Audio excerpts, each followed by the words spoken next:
so I thought you said you were director's cut out of jail. That's jail. That's what I thought. No. Green line, let's go. That's very funny. Did you jail? he will find himself.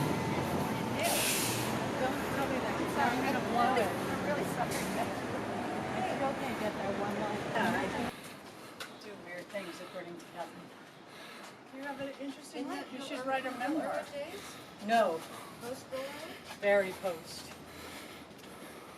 Very after he became a genius. He's got a show open. So I got a ticket. I waited in line all day. Because it was so long. Got a ticket. Went to get him a gift.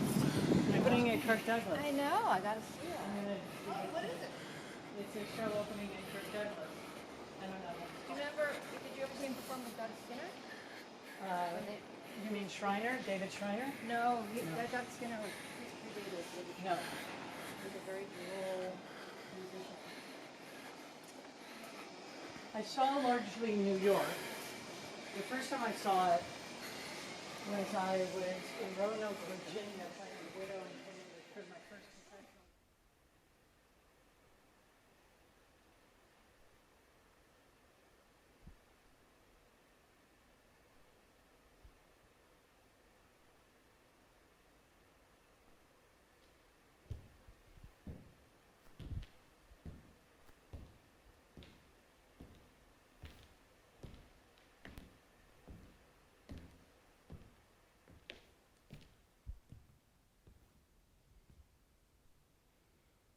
You, with the Republic under your command, who carry human justice in your hand.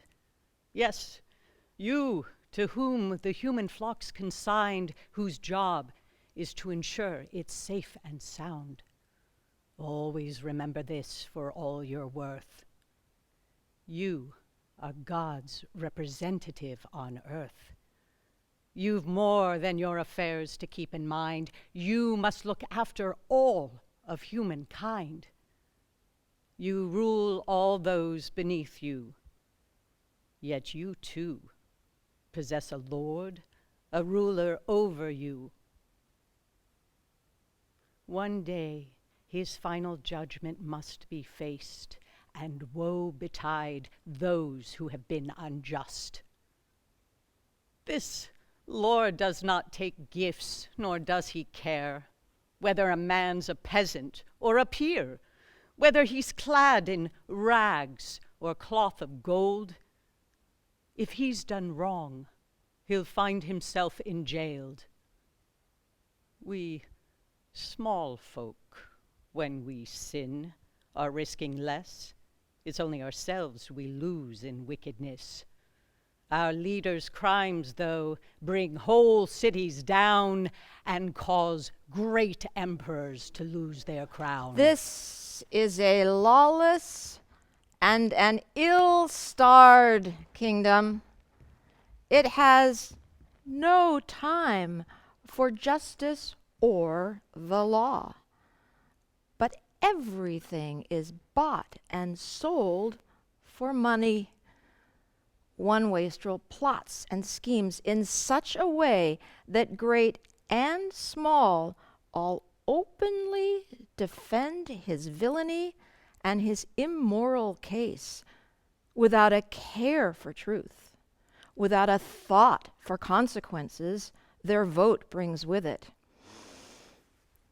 These folk don't understand the cancerous harm the degeneracy of their young people does their republic.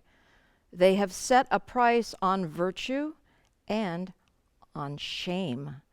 When one's amongst them, it's nigh impossible to practice goodness. They ruin homes, bring states to destitution, then cause their downfall.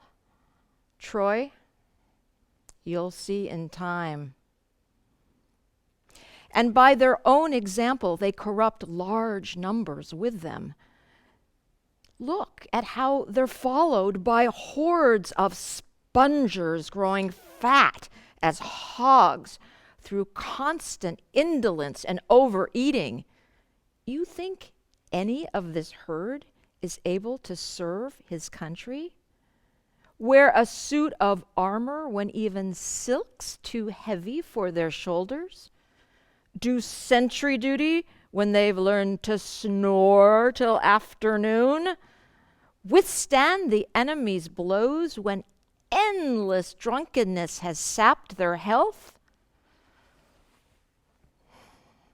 They think they're different, and they ask for war. God grant me always men like this to fight with.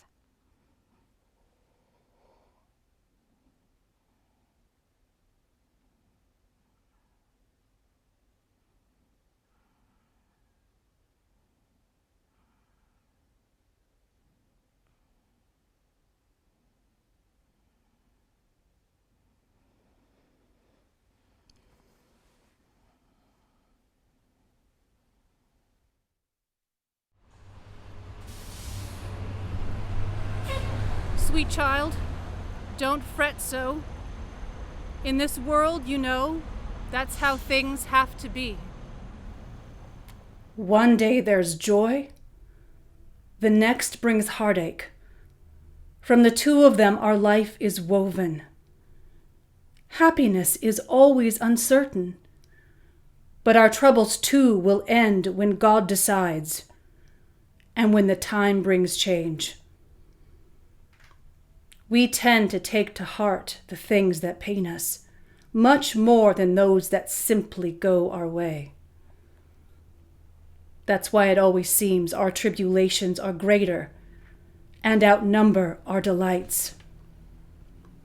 Whether it's more or less, or if the numbers are equal, it's of little use to know. A person really ought to pray to God to ask that they at least should know misfortune. Without a little bit, it's hardly human. It's odd that from the council all this time there's been no word. Paris, I know, won't fail to let us know as soon as things are settled. But till that time, we women ought to wait indoors instead of on the public square.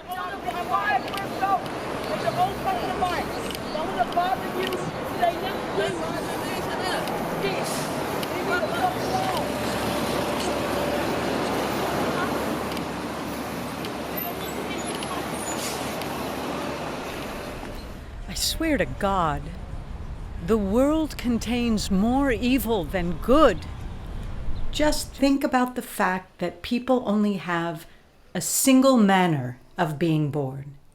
Well, there's so many ways to die. It's quite impossible to count them. Also, we mortals only have one kind of health. Yet ranged against it, you can find innumerable sorts of different sickness.